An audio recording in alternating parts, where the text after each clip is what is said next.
muita saúva e pouca saúde, os mares do Brasil são. Obrigada, homens da minha vida. 6 hours is riding the subway before anybody notices. Suppose if I had to choose between the true version and an elaborate one involving a fish. Eu não quero ser seu amigo. Screaming Jay Hawkins and He's a Wild Man. Eu sou fônio, mas eu era um peixe. Jed's dead, baby. Jed's dead. Silly Caucasian girl likes to play with samurai swords. Ok, corta. Hoje de noite, a gente vai ficar em casa vendo vídeo. Pra variar. Ele alugou uns filmes napolitanos que quer me mostrar. Quais? Uma Cidade Aberta e La Estrada. La Estrada. Na mesma noite? Uhum. O que é a vida? É o princípio da morte. O que é a morte? É o fim da vida. Tostines, vende mais porque é fresquinho ou é fresquinho porque vende mais? Essas e outras questões filosóficas serão respondidas no episódio de hoje, né? Bom dia, cinéfilos! Estamos aqui no mais novo episódio do podcast Ponto Cego. Eu sou o Thiago, seu apresentador, e junto comigo está... Marcelo. Marcelo, você já esteve aqui em várias oportunidades, né? Mas esse pode ser o primeiro episódio que alguém escuta. Você poderia se apresentar de novo pra gente? Bom, eu sou o Marcelo Tinoco e tenho um site chamado Cultura Pop a Rigor, que eu mantenho com meus irmãos, Dre e Dri. E nele a gente fala de tudo que a gente gosta. Fala de filme, música, desenho, tokusatsu. E temos um podcast onde falamos também dessas coisas. É o Conversa Fiada Matou Carambola, né? Isso. A gente tem uma versão onde a gente joga mais um papo à toa e tem outra versão onde a gente fala de filmes. Faz um tempinho que a gente não lança um programa novo, mas essa semana deve sair um que a gente fez aí para pegar o Dia das Crianças. Fizemos um aí onde juntamos um pessoal e ficamos falando de desenhos velhos. Aí deve entrar no ar essa semana. Você viu algum filme bacana essa semana que você gostaria de indicar para os nossos ouvintes? Cara, eu vi essa semana um filme da Coreia do Sul, acho que o título é esse, acho que se fala Exuma, que é um filme de horror desse ano sobre uma xamã e um médium são contratados por uma família para investigar a causa de algo sobrenatural que está afetando o filhinho recém-nascido. Então, com a ajuda de um agente funerário e de um geomante, eles vão mexer no túmulo de um membro da família, vão exumar um corpo. E acontece que aí eles encontram um outro túmulo muito misterioso, e isso vai fazer as coisas darem muito errado. Gostei muito do filme. É um terrorzinho sobrenatural muito bom. E, assim, tem um monstro, assim, impressionante, assim, que há muito tempo, assim, que eu não via um filme, assim, que eu achava um monstro, um elemento sobrenatural tão bacana, sabe? Os efeitos, a maquiagem, muito boa. Então, aí indico, é a minha indicação, é um filme de fantasma, de espírito, muito bom. A geral tá falando muito bem desse filme. Sim, muita gente está dizendo que é um dos melhores do ano. Uhum. E aí eu fui conferir e acho que ainda não foi lançado, não sei se foi lançado oficialmente aqui no Brasil, mas na locadora você encontra até com uma legenda bacana. No episódio de hoje, a gente vai continuar falando de terror, e em especial terror brasileiro, né? Em mais especial ainda, né, falar sobre os filmes do José Mojica Marins, né, o Zé do Caixão. Mas antes, eu gostaria de saber de você, Marcelo, qual é a sua relação com o terror, né? Porque eu vejo que muita gente lá no Blue Sky fala que começou a gostar de terror já ainda criança, né, na infância. Eu falei no episódio passado, né, que eu comecei muito tarde, né? João Cardoso também disse que foi começar a gostar só na época da faculdade. Mas como é que foi com você? Cara, eu fui diferente. Quer dizer, mais ou menos como vocês, mas acho que também não foi tão tarde. Tipo assim, quando eu era garoto mesmo, a minha preferência era pelo cinema de ação. Mas comecei a ter contato com o cinema de horror, mais ou menos com essa época também. Eu acho que o primeiro filme de horror que eu devo ter visto deve ter sido A Marca da Pantera, que foi na companhia da minha mãe. Não me lembro que idade eu tinha nessa época. Aí, adolescente ali, eu comecei a ver um Alien, um Predador. Me lembro também que vi o meu primeiro filme do Fred Krueger no SBT, que foi o Pesadelo Final, mas fui enveredar mesmo pelo horror ali. Foi depois de Pânico, que eu assisti Pânico e aí depois comecei, mas foi mais mesmo ali a partir da era do DVD, da internet. Na época da TV não foi tanto, eu era mais do cinema de ação. E como é que é a sua relação com o cinema de terror nacional? Assim, você tem alguns nomes, né, no nosso cinema brasileiro que se dedica a terror, principalmente mais recentemente, né, com Juliana Rojas. E qual a sua opinião sobre o cinema de terror aqui do Brasil? A Nacional foi mais recente. A Nacional, acho que, tipo assim, os primeiros filmes de terror que eu comecei a ver foi ainda na década passada, que eu vi, né, a trilogia do Zé do Caixão e vi alguns outros filmes mais recentemente. Vi, pô, não me lembro se é Mangue Negro. É, Mangue Negro. Vi num desses streaming. Aí vi As Boas Maneiras.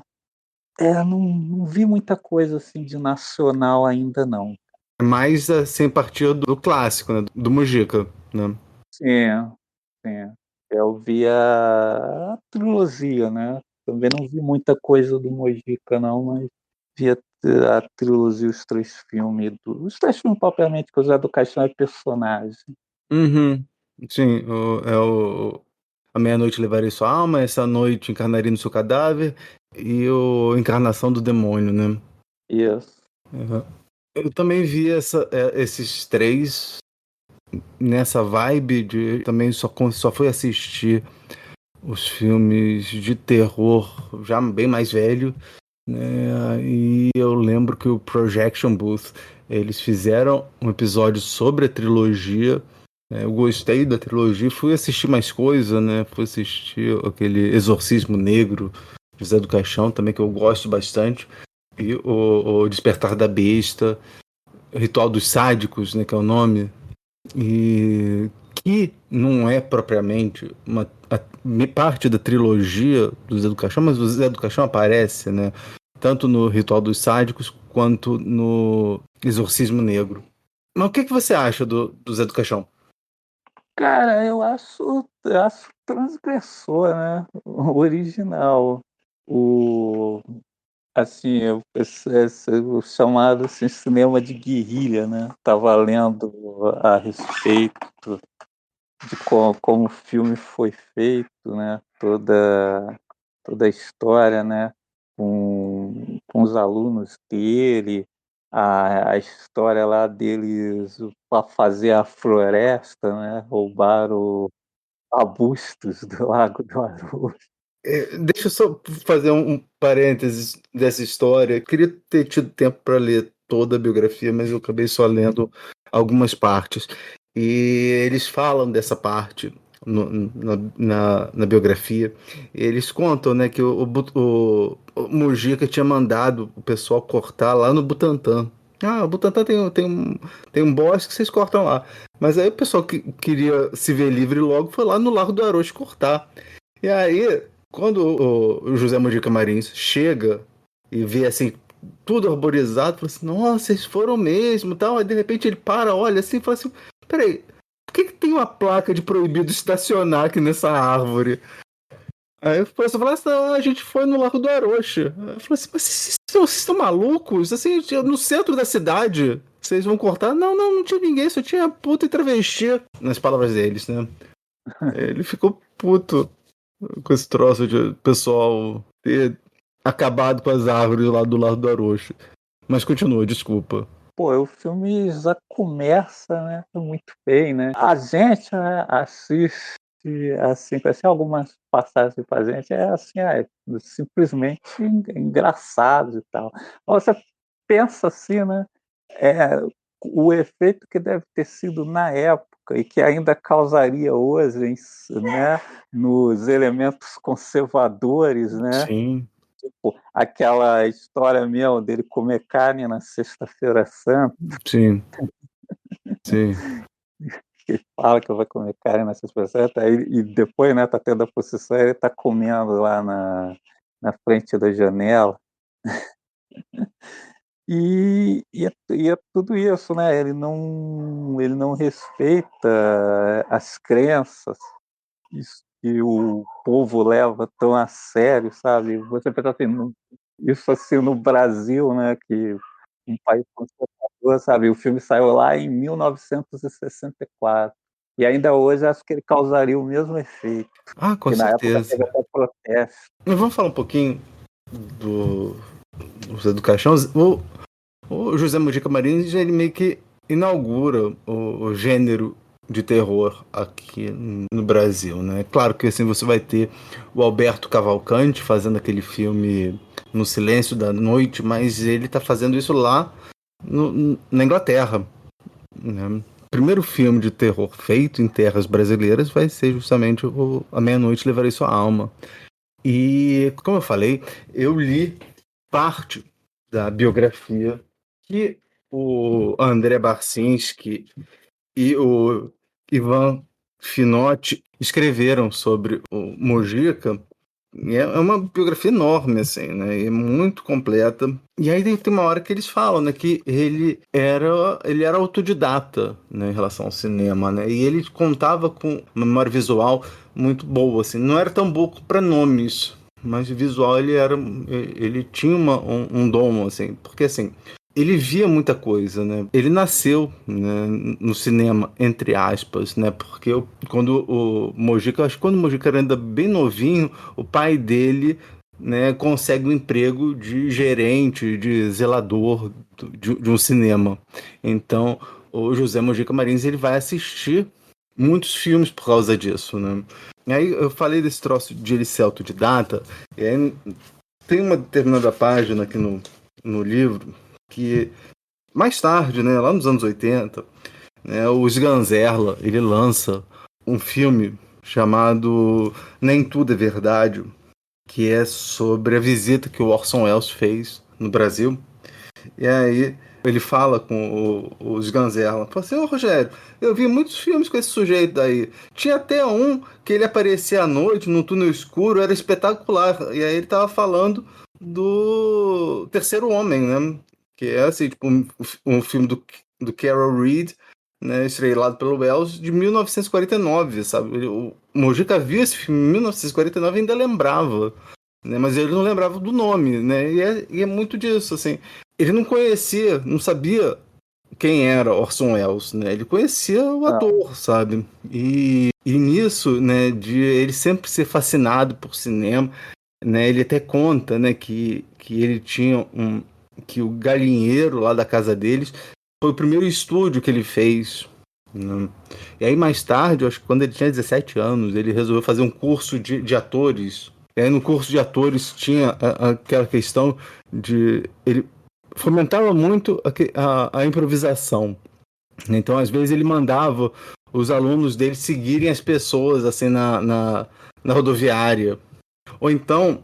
Ele fez, eu acho que você já deve ter visto isso, né? Ele fez aquelas fotos com as expressões faciais e mandava o pessoal copiar aquelas expressões faciais. Você conhece essas fotos, não conhece? Acho que eu já vi, sim. Pois bem, e ele não começou com terror, né? Ele começou com um filme chamado Cena de um Aventureiro, que era um western. E é engraçado que eu vi esse filme e eu lembro que eu assisti uma aula lá com o Marcelo Miller, num curso de cinema brasileiro. E ele estava contando, né, da genialidade lá do Mojica de saber ser criativo com recursos tão escassos, né? Nesse filme, ele só tinha 2 cavalos.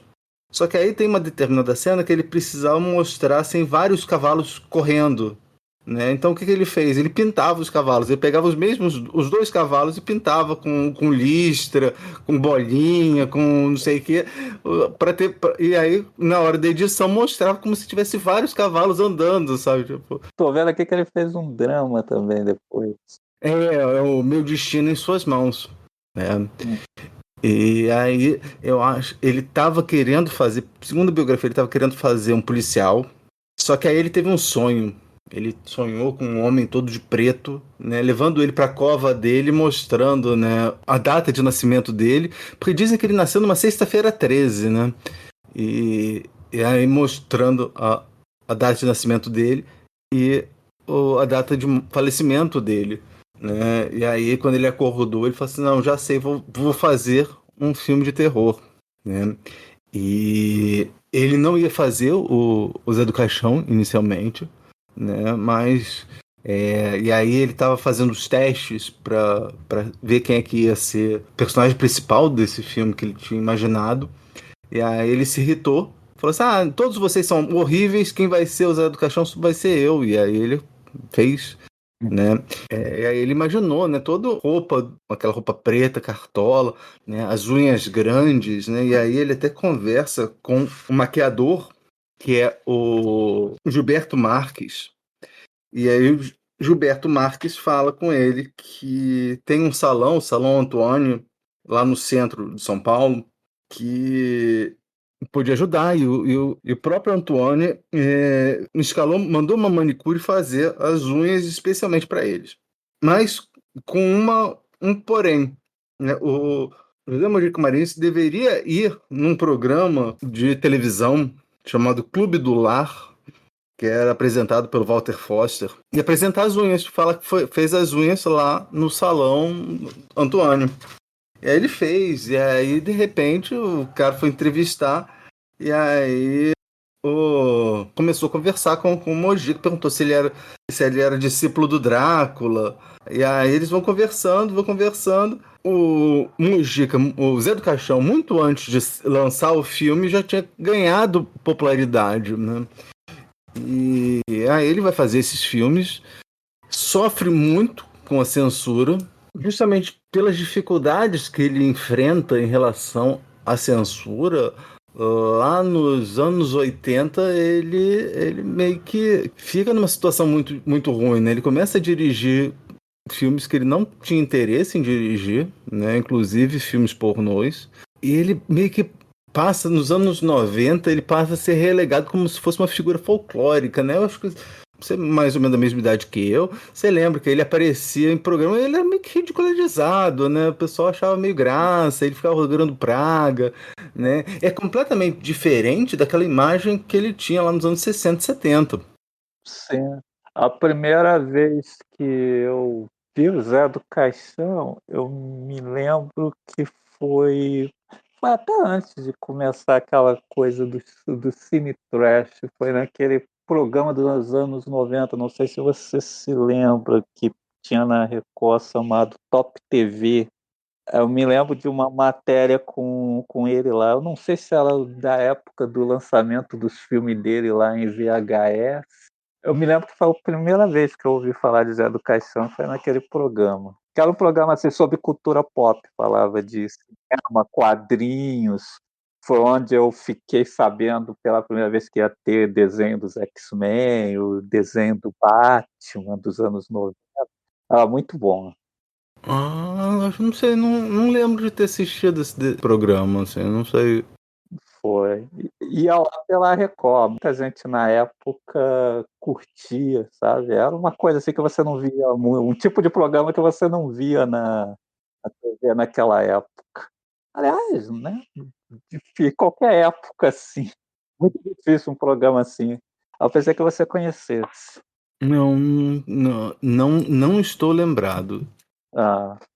Eu posso dizer que foi ali, que foi meu primeiro contato, que eu vi ali o Zé do Caixão com a catola, as unhas. Uhum. Mas aí eu acho que a partir dos anos 2000 ele começa a ter um ressurgimento, né? Eu acho que muito em voga pela fama que ele adquiriu lá nos Estados Unidos, né? Porque o André Barcinski ele vai falar, né, que ele já desde 86 ele acompanhava o Zé Mujica Marins. Aí uma vez ele estava lá foi nos Estados Unidos e mostrou uma cópia em VHS do Meia-Noite Levarei Sua Alma para o Mike Vraney, que é o fundador lá da Something Weird Video, né, que é uma distribuidora, né, especializada em filmes B, né, que tem muita coisa da Doris Wishman, do Herschel Gordon Lewis, sabe, esses filmes bons, né, e o cara ficou boquiaberto quando viu esse filme, falou assim, não, preciso lançar esses filmes agora aqui nos Estados Unidos, né, ele lançou e aí ganhou uma certa notoriedade, assim, no cenário, né, de cult movies, né? Cult movies no sentido de filmes de culto, né? Lá dos Estados Unidos, né? E tanto que agora tem uma caixa agora lá da Arrow. Em 4K, né? Eu fui ver lá na Amazon, tá na bagatela de R$1.600. Assim, não tem dinheiro pra isso, não. Gosto muito do Mojica, mas eu não.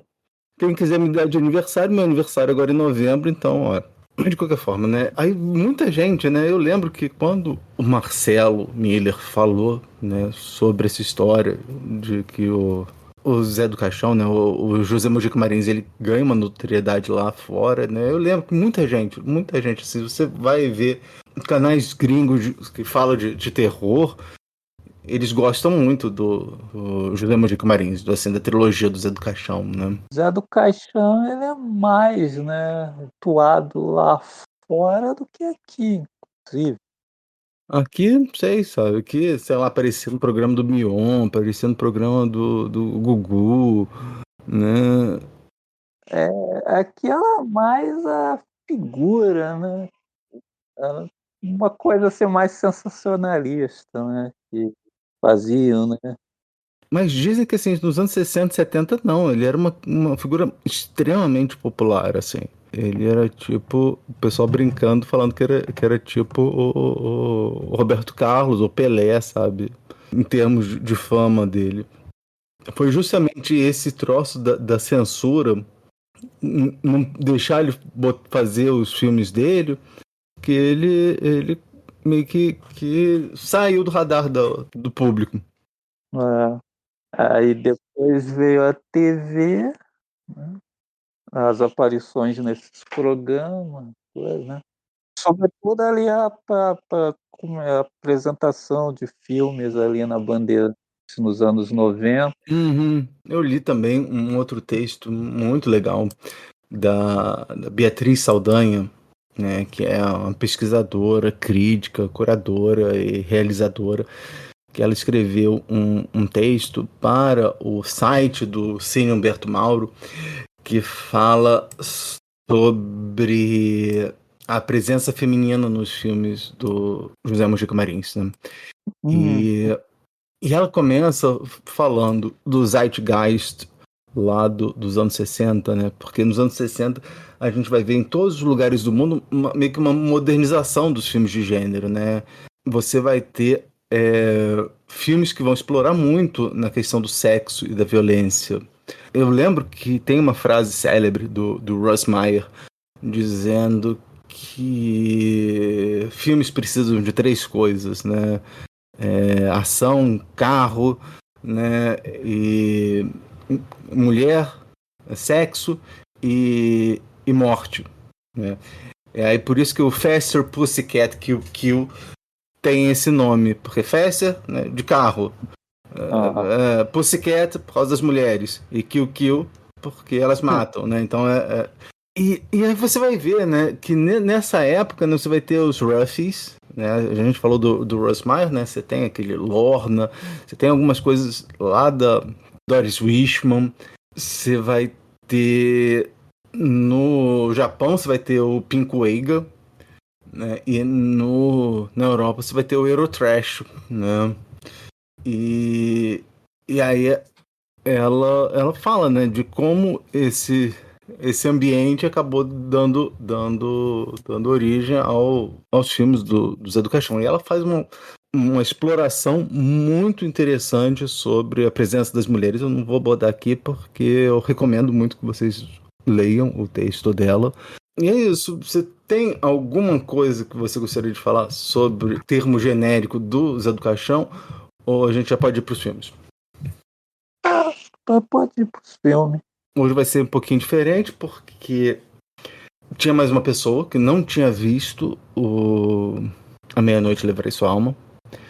E eu estava até muito empolgado para ver qual que seria a reação dessa pessoa ao ver esse filme pela primeira vez, mas ela acabou não podendo participar. Então, eu vou falar sobre A Meia-Noite Levarei Sua Alma, né? Mas vamos para a apresentação do programa, né? Agora que já falamos do tema, vamos recapitular as regras do programa. Todo programa, eu e minha co-apresentadora ou meu co-apresentador escolhemos um tema. Hoje foram filmes dirigidos pelo José Mojica Marins. Então, o Mark escolheu um filme dentro desse tema, ao qual essa pessoa ainda não havia assistido, e eu escolhi um outro ao qual o Marcelo ainda não assistira. Ou seja, 2 filmes que estavam lá nos seus pontos cegos. Nós vimos os filmes e agora conversaremos sobre eles. Aproveito para dizer que haverá spoilers dos filmes. Então, se você não quer saber o final desses filmes, nós recomendamos que você pause o podcast, vá assistir os filmes e volte para nos ouvir. Estamos aqui esperando. Marcelo, qual foi o primeiro filme para a nossa discussão? A Meia-Noite Levarei Sua Alma, de 1964. O filme foi escrito pelo próprio José Mojica Marins. Reparou que eu não falei foi dirigido e escrito porque a gente está falando que foi dirigido pelo José Mojica Marins, né? Todas aquelas outras vezes lá no mês passado que eu botava lá Mário Bava e Dario Argento, falava para dirigir, dirigido pelo Mário Bava, dirigido pelo Dario Argento, era só para fazer graça lá com o Aronofsky. Então, isso aqui não precisa, né? Então, voltando. O filme foi escrito pelo próprio José Mojica Marins e pela Magna May, baseado na história original do próprio José Mojica Marins. Atuam no filme José Mojica Marins, Nivaldo Lima e Magna May. Sinopse. Josefel Zanatas, mais conhecido como Zé do Caixão, é um coveiro que aterroriza uma cidade do interior de São Paulo, enquanto tenta encontrar a mulher perfeita para perpetuar-se por meio de um herdeiro. Essa sinopse vem do site Papo de Cinema. Vamos lá. Ampliar um pouquinho a sinopse e algumas coisas que eu escrevi também. A história se passa, né, numa pequena cidade do interior, onde o Zé do Caixão é o coveiro local, né? Ele é um homem ateu, sádico e extremamente cruel. Ele se encontra obcecado pela ideia de encontrar uma mulher perfeita, né? A mulher perfeita para gerar um filho que perpetue seu sangue, né? Porque ele fala que a imortalidade não está no espírito, né? Mas no sangue. Ele aterroriza os moradores da cidade com seu comportamento violento. Ele despreza as crenças religiosas e espirituais, zombando de todos aqueles que acreditam em Deus, no destino ou na vida após a morte. Ele é casado com a Lenita, a quem ele não ama porque ela não é capaz de dar a ele seu filho perfeito. Então o Zé do Caixão, ele começa a ficar obcecado pela Terezinha, que é a esposa do seu melhor amigo, o Antônio. Primeiro ele acha que a Terezinha resiste aos seus impulsos porque ele é casado com a Lenita. Então o que ele faz? Ele vai e mata a sua esposa. Depois ele se convence que o problema é o seu amigo Antônio. Seu amigo Antônio é um empecilho porque ele é casado com a Terezinha. Então o que ele vai fazer? O Antônio tem que sair do caminho. Já uma vez que tudo falha e a Terezinha não se rende a seus encantos, com todas as aspas possíveis, ele resolve violentar a Terezinha para que ela possa gerar seu filho. A trama se desenrola E o Zé do Caixão vai mergulhando cada vez mais numa espiral de violência, né? E sempre desafiando os espíritos, né? E as forças sobrenaturais. Além do cinema que a gente falou, que eu falei um pouco mais cedo, uma grande influência na obra do José Mojica Marins é a história em quadrinhos, né? História em quadrinhos, ele era obcecado, ele tem coleções e mais coleções de história em quadrinhos. Eu vi um documentário chamado O Estranho Mundo de José Mojica Marins, né? Que é do próprio André Barcinski e do Ivan Fianotti. E aí eles vão conversar e assim, ele tem uma coleção enorme de história em quadrinho, de gibi, né? Ele gosta muito do Conan, tinha a coleção completa do Conan, tinha a coleção completa da Marvel. Ele disse que ele não gostava muito do Batman. No Batman ele falava assim, não, tem todas aquelas mulheres afim do Batman e o Batman não dá bola pra elas, prefere ficar com o Robin, eu não gosto disso não. Coitado do Batman. Mais importante são as minhas coleções para encadernadas, né? Da Marvel, o Homem-Aranha, Super-Homem, Conan, né? Nunca fui muito com o Batman, preferia mais, digamos, o Mandrake, que estava sempre com a menina do lado, o Frasgordo, que tinha sempre essa menina do lado, né? Do que o Batman, que está aí com toda a riqueza, tem a mulherada que gosta dele, mas ele está sempre com uma doencinha, um troço, né? Essa ligação dele com o Robin, assim, é meio esquisitona, né? Quando o garoto ia para no céu, o homem ficava triste, quase chorava. Eu acho que não tem nada a ver, né? Então, né, ainda citando a mesma biografia que eu li em partes, o André Barcinski e o Ivan Fianotti vão falar que o visual de A Meia-Noite Levarei Sua Alma parece ter saído direto das páginas dos quadrinhos para telas. As cenas são escuras, altamente contrastadas, com uma iluminação reminiscente dos filmes expressionistas alemães, e que lembra muito os quadrinhos de terror, geralmente desenhados em preto e branco e sem meio tons, né? E é muito isso que a gente vê lá na fotografia. Aqueles quadrinhos dos anos 50, né? Da EC. Começa o filme com o Zé do Caixão proferindo aquela frase célebre: o que é a vida? É o princípio da morte. O que é a morte? É o fim da vida. O que é a existência? É a continuidade do sangue. O que é o sangue? É a razão da existência. Depois corta pra cigana, né? A cigana falando, né? Que para o pessoal sair do cinema, senão ela vai se levar a alma quando bater meia-noite, aí bate os sinos, ela fala assim, agora vocês estão perdidos e não sei o quê. Não assistam a esse filme. Vão embora.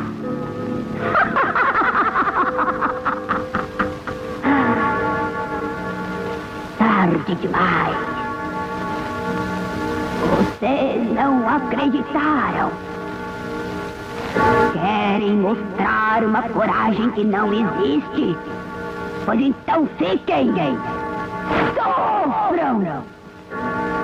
Assistam. À meia-noite levarei sua alma.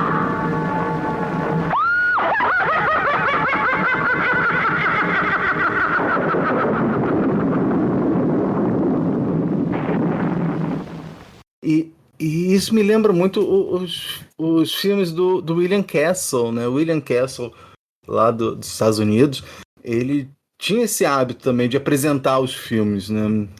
Aquele House of Haunted Hills, Homicidal, sempre todos os filmes. É claro que tinha uma gimmick, né? Eu acho que o Zé do Caixão não fazia gimmick no cinema, mas o William Castle tinha esse hábito de apresentar os filmes.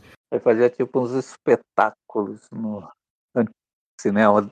E o filme começa, né, depois dessa cena do Mojica Marins falando, depois da cigana, é de um enterro, né? E aí a gente descobre que esse enterro estava sendo realizado na Sexta-feira da Paixão.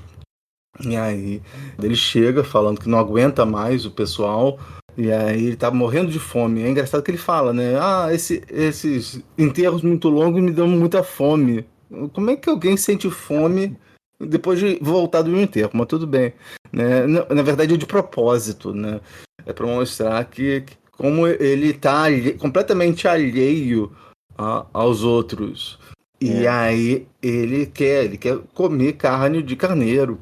Aí a mulher fala assim, não, mas carne de carneiro, mas é Sexta-feira Santa, a gente não pode comer carne.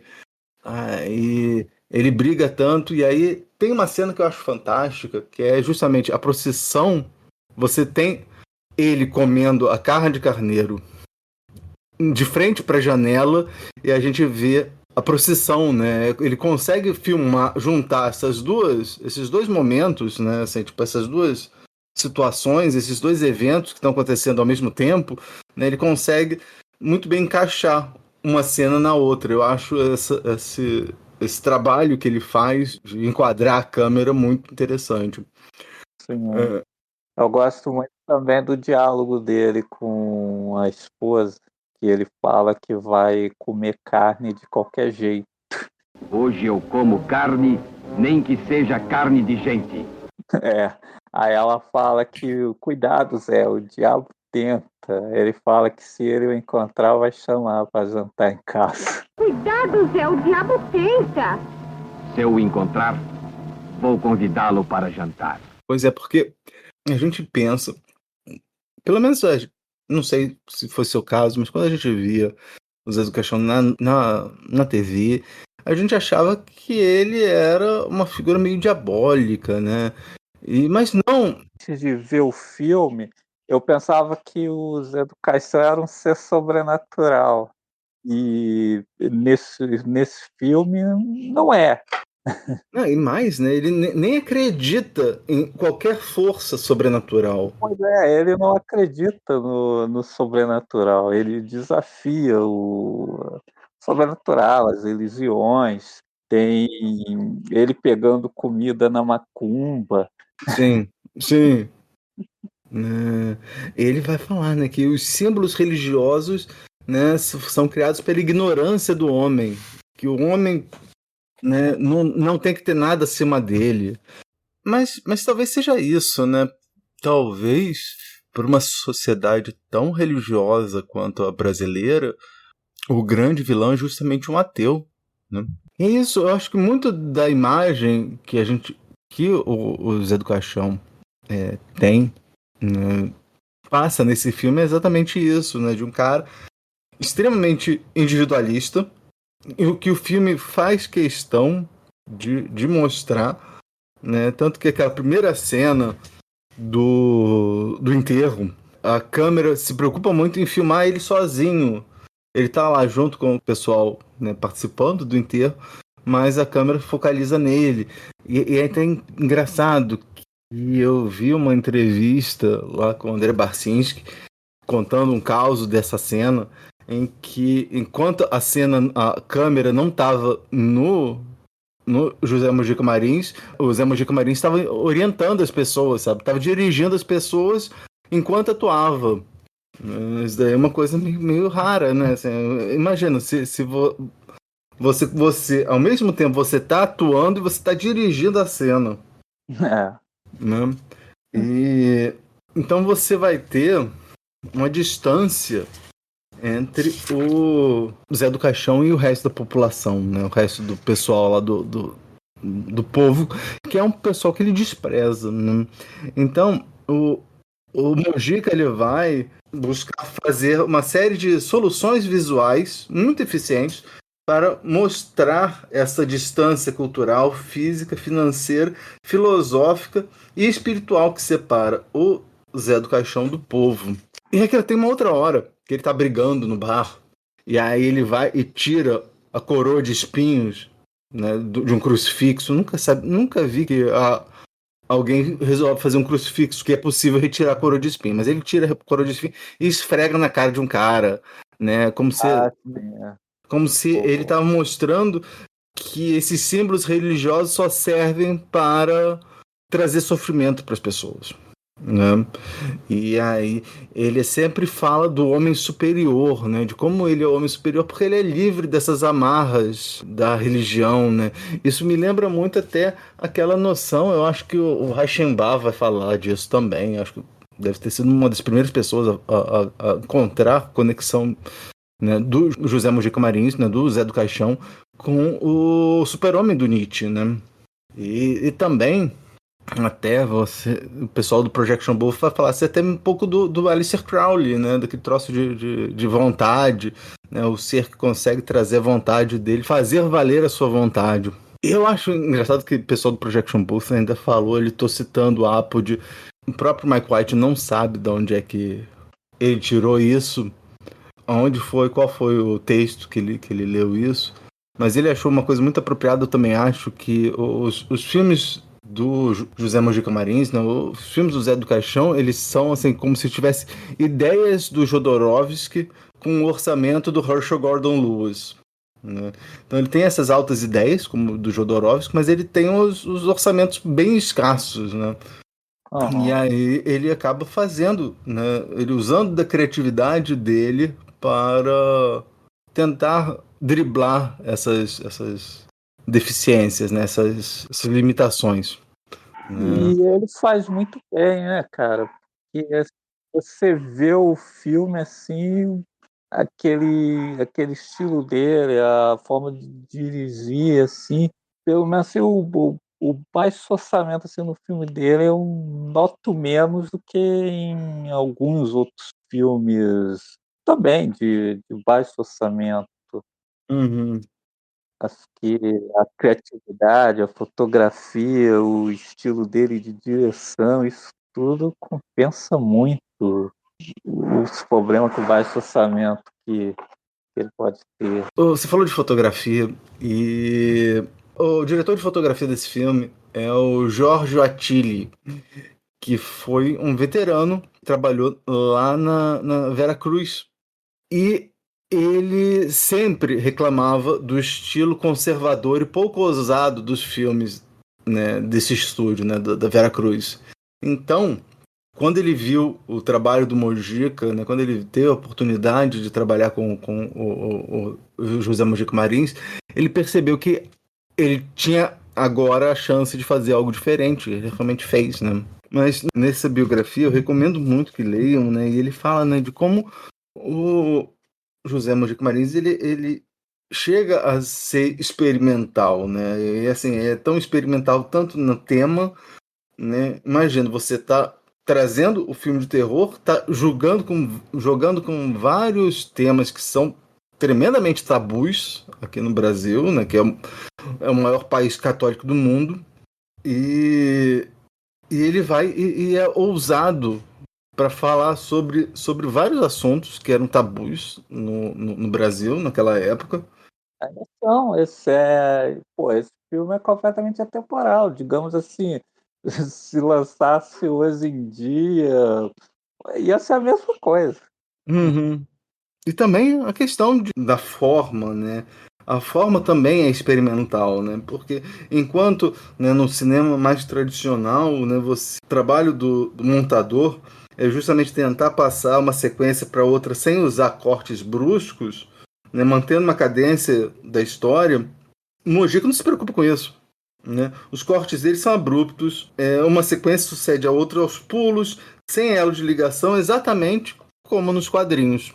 E aquilo, né? E visualmente, né? Ele justamente ele não tem muito espaço para extravagâncias, né? E aí ele consegue gerir muito bem com aquele pouco recurso que ele tem. Mas o que você achou do filme, Marcelo? Eu gosto muito desse filme. Tipo, assim, pra mim, assistindo a cena, ele é tudo. Ele é horror. Aí tem uns momentos que você acha graça, principalmente ali nas cenas do bar, né? Pô, o Zé do Caixão é uma figura terrível, né, cara? Todo mundo tem medo dele.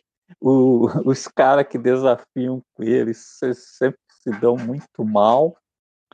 Então, tem essa coisa que, tipo assim, alguém assim como eu assiste, aí tem aquelas partes assim que ganha até um certo humor. Agora eu já imagino que se eu for passar, por exemplo, esse filme para minha tia, que é da igreja, nossa, ela vai achar uma coisa medonha, terrível, provavelmente.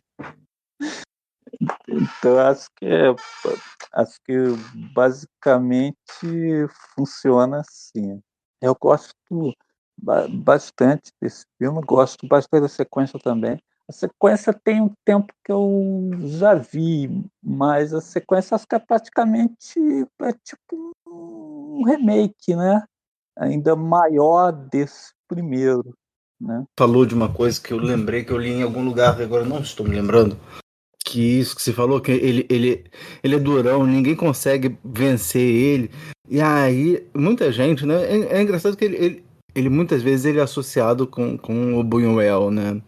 O Buñuel também tinha disso, que ele fazia as coisas super surrealistas, e aí as pessoas procuravam sentido naquilo, e ele falava assim, não, sabe? Era uma coisa que eu pensei que daria um bom filme, eu coloquei, né? Mas você é livre para pensar o que você quiser.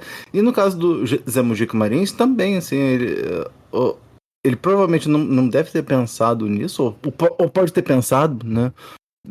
Mas tem algumas pessoas que interpretam esse filme como um sistema opressor, por assim dizer, né? Porque o povo junto, o pessoal que é da cidade junto poderia derrubar o Zé do Caixão. Mas justamente porque só vai um contra ele e não o grupo todo, ele acaba se sobressaindo, né? E aí ele vai e faz todas aquelas coisas. Era como se fosse uma metáfora para um governo tirânico. Eu não sei quem falou isso, mas eu achei interessante. O povo não se une. Não, que é exatamente isso, né? Sempre um que se levanta lá, né? Levanta a voz e depois, né, tem o primeiro é o careca, que apanha de cinto, né? E depois tem o camarada que joga o dinheiro no chão. E, né, tem uma situação que é exatamente esse que ele pega, né? A coroa de espinho, né? E enfia na cara do sujeito. E realmente, ele fica apanhando lá sozinho, ninguém mais tem coragem de se levantar contra o Zé. E aí, ele, como ele se coloca como se fosse superior a todos, ele acaba me convencendo as pessoas, né, que ele é superior. Como certos coaches que tem pra ele. Ele fala muito naquele tom. E também tem isso, né? E é uma diferença até mesmo nas expressões que ele usa, né? Que ele, além de falar com aquela voz impostada, ele também fala um português escorreito, né? Um português correto, né? Ele usa muita ênclise, né? Matar-me e não sei o quê, né? Ele usa muita ênclise. Assim, se ele usasse mesóclise, ia ser igual Temer, mas... Aí fica em um total contraste com o pessoal mais simples. Né? Isso é proposital, é para mostrar a diferença entre o Zé do Caixão, que se vê como esse Ubermensch lá Nietzscheano, e o resto do povo. E você falou no Essa Noite Encarnarei no Seu Cadáver, e eu revi ele agora, começo dessa semana. É engraçado que eu fiz...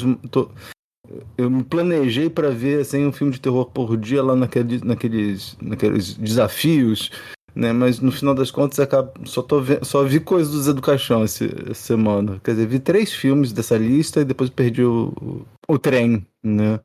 E aí eu fui ver o filme Essa Noite Encarnarei no Seu Cadáver, e uma coisa que eu vi que é bem parecido com o outro, né? Como se fosse assim, é uma extrapolação do outro, né? Dessa vez, em vez de ele raptar uma mulher, ele rapta, sei lá, mais 6. E aí fica fazendo o teste para ver quem é que vai ser a mãe do filho dele. Aí coloca elas em umas situações degradantes e tal.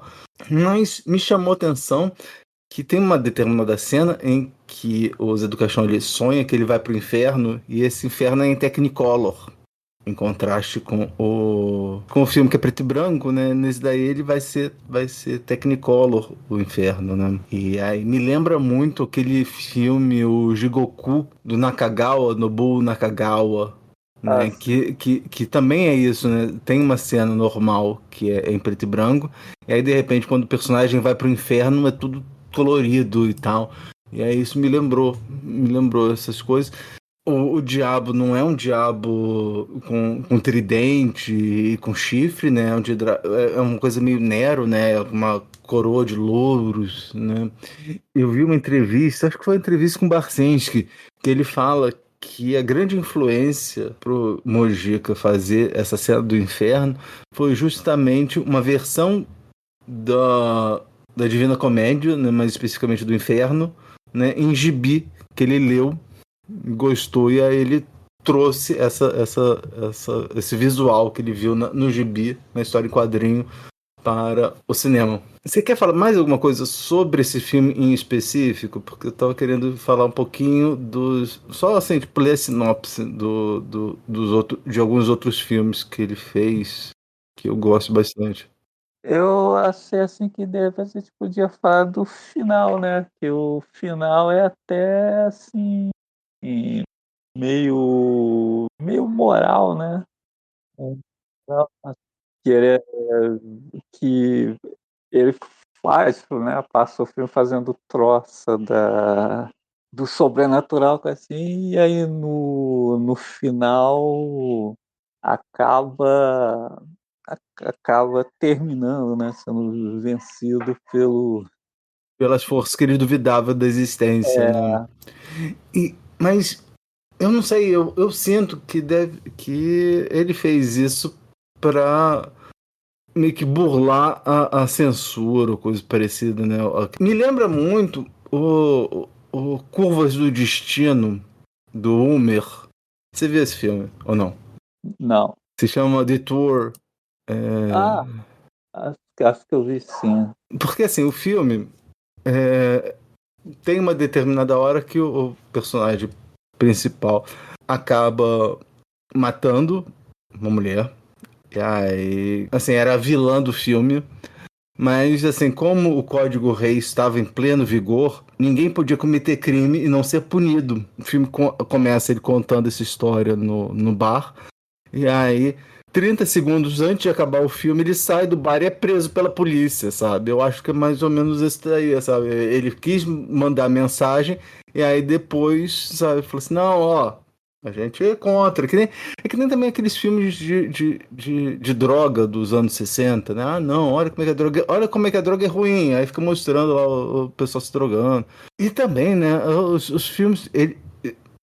Eu lembro que uma outra entrevista do Barcinski, ele falando que ele via tudo, né? Porque o pai dele... E a coisa mais aterrorizante que ele viu no cinema foi um filme de educação sexual que teve, mostrando, né, gonorreia, sífilis, né, as doenças venéreas. Ele ficou chocado com aquilo, né? E eu lembro que o Frank Henenlotter, que fez aquele filme, o Frankenhooker, finalmente consegui colocar, hein?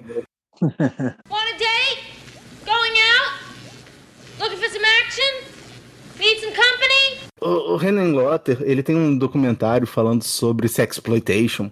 E ele fala que nos anos 40, nos anos 50, né, o pessoal queria fazer as coisas mais explícitas e tal, mostrar, né, o corpo feminino, o corpo masculino, e aí eles inventavam, falavam assim, não, olha, vou botar aqui é programa de saúde, não é sacanagem, não, é educativo, né? Eu acho que tem muito disso nesse final desse filme do A Meia-Noite Levaria Sua Alma, sabe? Ele botou isso mais pro pessoal da ditadura não encher o saco. Eu acho que sim, né? Porque fica como um castigo, né? Eu pensei, no final ele foi castigado pela zombaria. Acho que a ideia foi essa mesmo. Aí depois, assim, vai ter o terceiro episódio da trilogia do Zé do Caixão, vai ser o Encarnação do Demônio, como a gente já falou aqui, de 2008, mas o Zé do Caixão vai aparecer em outros filmes, né, como Despertar da Besta, que é a história de um psiquiatra que faz experimentos com LSD e põe eles para ver imagens do Zé do Caixão, né? E aí o próprio Zé Mujica Marins aparece, como José Mujica Marins, né? E ele vai repetir isso num filme chamado O Exorcismo Negro. O José Mujica Marins, ele tá com um bloqueio criativo e aí ele resolve viajar para passar o Natal com os amigos numa fazenda. E aí, enquanto ele escreve o roteiro para o seu próximo filme. E aí, de repente, né, as coisas começam a ficar meio sinistras. Os amigos dele são possuídos por seres sobrenaturais.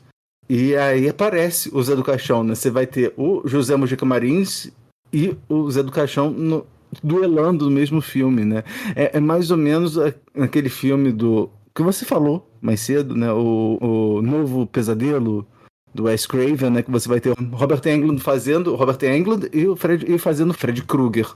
Eu achei isso tremendamente meta, né? Assim, tipo, ele já tava fazendo um meta terror antes do próprio Wes Craven, né? Ele foi fazer, ele tem outros filmes, né? Ele tem aquele Finis Homines também, que eu vi essa semana, não tinha visto antes, né? Que ele não faz, ele faz meio que o Zé do Caixão do Bem, né? Que é um cara meio hippie, que passa, né, na vida das pessoas ajudando, querendo ajudar as pessoas. Mas eu não sei, eu revendo agora, eu gostei bastante. Depois eu descobri que meu pai gostava também dos filmes do Zé Mujica Marins. Minha mãe falava que tinha um filme que não é do Zé do Caixão, mas é do José Mujica Marins, que se chama Sexo e Sangue na Trilha do Tesouro. E meu pai falava assim, não, pô, as mulheres andando de salto alto no meio da Amazônia, sabe? Era um troço de louco. Mas você tá satisfeito? Tem mais alguma coisa para falar sobre esse filme? Não, depois eu falei tudo já. Vamos para o próximo filme? Tiago, qual foi o filme que você escolheu para mim? A Praga, de 2021. Ou 2007? Ou 1980? Não sei. Mas é a Praga. O filme foi escrito por Rubens Francisco Luchetti, baseado na história de José Mojica Marins. Estrelam o filme José Mojica Marins, Wanda Cosmo, Elcide Souza, Felipe Von Rhein e Débora Muniz. Sinopse. Marina e Juvenal estão passeando. Eles resolvem tirar fotos diante da casa de uma idosa. Irritada com a proximidade dos jovens amantes, a mulher se revela uma bruxa poderosa e ela lança uma maldição sobre Marina e Juvenal. Essa sinopse vem do site Papo do Cinema. Cara, achei interessante, principalmente a história por trás, né? Que toda a história aí para concluir o filme. Mas então é um filme barato e criativo. E aquela coisa da chaga, tudo, né? O desespero vai ficando cara e a virada final, né, quando ele enlouquece. Assim, é muito interessante e são uns 50 minutinhos que passa rápido. E, tipo assim, diante do problema que deve ter sido para montar ali aquela história toda, né, que você vê, tem umas partes ali que eu acho que tinha mais filme, né? Ainda tem bastante coisa que deve ter ficado de fora ali, que você vê uns personagens ali que aparecem só em alguma cena e tal. Mas acho que ficou bacana, ficou coeso, acho que teve sentido, acho que ficou bem legal, assim, para mim assim funcionou, ficou ok. Entre os anos de 1967 e 1968, o José Mujica Marins tinha um programa na Bandeirantes chamado Além, Muito Além do Além. E a Praga foi episódio desse programa, que tinha o roteiro desse Rubens Francisco Luchetti. E o problema é que assim, o programa todo foi inteiramente perdido quando teve um incêndio lá na Bandeirantes. Em março de 69, essa história foi quadrinizada pelo Luchetti, né, numa revista em quadrinho que tinha, que era o Estranho Mundo do Zé do Caixão. E em 1980, o Mujica Marins quis refazer essa história, resolveu filmar de novo essa história, né? E eles até acabaram usando a história em quadrinho como storyboard. Mas o problema é que assim, a filmagem foi arquivada devido à falta de dinheiro para terminar. Aí, em 2007, teve uma retrospectiva lá em São Paulo, e o Mujica e o produtor, né, o Eugênio Pupo, eles resolveram falar assim, vamos terminar de fazer esse filme. E eles resolveram terminar. Eles encontraram, né, eu acho que o próprio Eugênio Pupo fala que ele encontrou os rolos desses filmes, e aí eles resolveram remontar, né, isso que o Marcelo falou, né? Eu acho que até mesmo essa história de reconstrução, de um trabalho até meio que arqueológico desse filme é até mais interessante que o próprio filme em si, né? E aí até eles falam que eles não tinham diálogos, eles só tinham as imagens, não tinham diálogos, então eles pegaram o quadrinho do Luchetti e eles também contrataram uma moça que tinha deficiência auditiva para ler os lábios dos personagens e fazer o roteiro. E uma outra coisa que foi muito inteligente na hora que eles fizeram o filme foi usar justamente as manchas de deterioração dos filmes como coisas para dar um ar mais sinistro aos pesadelos que o Juvenal estava tendo, né? E é isso, assim, o filme tá longe de ser assim, um dos melhores filmes do Mujica. Eu acho que os dois primeiros da trilogia e mais o Exorcismo Negro de Zé do Caixão são os meus 3 filmes favoritos do Mujica, mas serve como um testamento histórico, assim, um testamento no sentido de mostrar, de expressar a precariedade, né? Eu estou citando Marcelo Miller na crítica que ele faz ao filme, né? Que ele fala que a linguagem de A Praga expressa a precariedade dos meios de produção que Mujica tinha à disposição, então como autor duramente perseguido pela ditadura civil-militar e financeiramente fragilizado por filmes censurados que não puderam recuperar seu investimento. Mas diferente das outras vezes em que conseguiu utilizar a deficiência ao seu favor, aqui a debilidade é um ruído. Eu não poderia concordar mais com o Marcelo. Assim, eu gosto do filme mais como um documento histórico de como é que estava o José Mujica Marins naquele momento e apreciar o trabalho, o cuidado que o Eugênio Pupo teve, né, de fazer esse trabalho arqueológico, né? Foi um trabalho de remontar um filme que havia sido perdido até então. Para mim ele funciona como você vê mais, né? Até pela duração, ele me parece assim, tipo um conto daqueles seriados, tipo Contos da Cripta. É porque era assim, o programa, perdão, aquele programa Muito Além do Além, era nesse esquema. Desculpa, Marcelo. Não, exatamente, porque ele nasceu originalmente na TV, né? Então ele passa essa sensação, né? Até tem era do Mujica narrando. Então, com as seguidoras dele.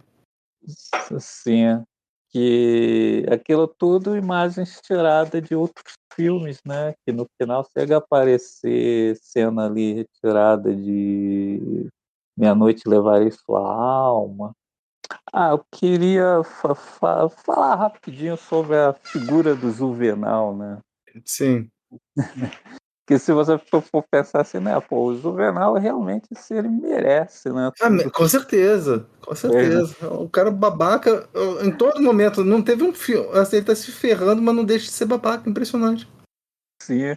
Pô, no começo, né, ele tá lá, né, dando uma de fotógrafo do Instagram lá, né, fotografando a namorada, aí resolve, né, encher o saco da velha lá. Não é? De graça. Pô, de graça, que a velha tá lá na dela, aí ele quer fotografar ela, e a velha não quer, e ele enche o saco gritando, né, e depois, né, ele tá cometido lá por aquela chaga, né, a chaga vai crescendo assim, e ele começa, né, a se perturbar com o fato de que ele acha que tá sendo corno, né. Assim, o cara tá com aquela coisa no corpo, coisa e tal, mas a maior preocupação dele é, de repente, a mulher ter uma amante. Não, e assim, ele já tinha se mostrado babaca no filme, né? E aí, de repente, fala assim, não, por conta dessas chagas, ele tá muito irritado no trabalho, ele começa dando patada. Eu falo assim, eu te garanto que ele tratava as pessoas assim, mesmo sem as chagas, cara. Sim. Um cara malo pra caramba. Não é? O cara é malo o tempo todo. Em nenhum momento, assim, dá pra criar uma simpatia ali para aquele personagem. Não dá. Não dá. E aí eu queria falar também, né, que, poxa, eu gostei da sequência lá no final, né, é muito criativa, né. Pra mim, assim, ficou bem feita a parte, assim, que ele quer que é engraçado mesmo, mas de você pensar que a Chaga tá engolindo a mulher, né. Não, aquilo teve graça. Assim, de repente você vai vendo a Chaga engolindo a mulher. Que é uma coisa assim que eu digo, né, que, pô, uma ideia assim que você pensa assim, cara, né, no filme se você vê um filme com um orçamento maior e tivesse essa mesma ideia, você ia achar assim, uma coisa fantástica, sabe. Uhum. Gostei muito ali da maneira como foi filmado, como deu a ideia ali, né. Você vê primeiro ali a cabeça dela, né, os cabeludos, assim, aí até o pezinho, assim. Não, o pezinho foi o melhor de todos. Ficou muito bom. Uhum. É basicamente isso, assim, que tenho pra falar. Então, vamos agora falar de streaming no quadro Tem na Netflix? Tem na Netflix? Tem no Netflix? Tem na Netflix? Tem na Netflix? Tem na Netflix? Tem na Netflix. Então, Marcelo, que filme você viu recentemente em alguma plataforma de streaming? Cara, assim, filme recente, assim, que eu vi em plataforma de streaming, não tem nenhum, assim, que eu penso, assim, para indicar. Então eu vou indicar um filme que eu já vi há um bom tempo atrás, mas que está disponível em plataforma de streaming, né. Tem no Max, acho que no do Mercado Livre também, pode ter em mais algum aí, que é um filme do Joe Carnahan com o Liam Neeson, chamado A Perseguição. E quando eu fui ver esse filme, até pelos nomes envolvidos, eu pensei que era simplesmente um filme de aventura, que a história dele é sobre funcionários de uma perfuradora de petróleo no Alasca, que ao descer ao local, o avião em que eles estavam cai. E aí eles são perseguidos por um bando de lobos e têm que lutar pela sobrevivência. Então eu fui ver esse filme, pelos nomes envolvidos, pensava assim que era só uma aventura, e não é bem mais que isso. Ele, na verdade, é até mais dramático, e ele é interessante que o personagem principal interpretado pelo Liam Neeson, é um sujeito que estava pensando em se matar, e de repente nessa situação aí ele se torna, né, o líder desses sobreviventes, e ele começa a lutar ali para sobreviver. Então, assim, o filme tem uma fotografia muito bacana, gosto muito da trilha também, que é super marcante. E a minha indicação, assim, para mim é o filme do Joe Carnahan, que eu mais gosto. Aí ele tá no Max. Eu tô pra ver esse filme há um tempão.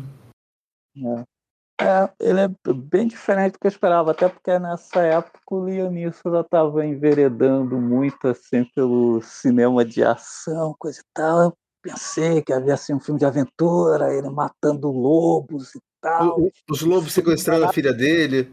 É. E o filme não é nada disso. Entendi. Você tem algum meio de contato, Marcelo? Atualmente, assim, o Blue Sky. Podem me encontrar ali no Blue Sky, a mesma arroba da época do Twitter ali, Mac Tinoco. E o Cultura Pop é rigor, né? Podem comentar lá nos posts, coisa e tal, que eu respondo. Eu agradeço muito a participação do Marcelo e, claro, agradeço você que está nos ouvindo. Não se esqueça de mandar feedback para nós em podcast.cego@gmail.com.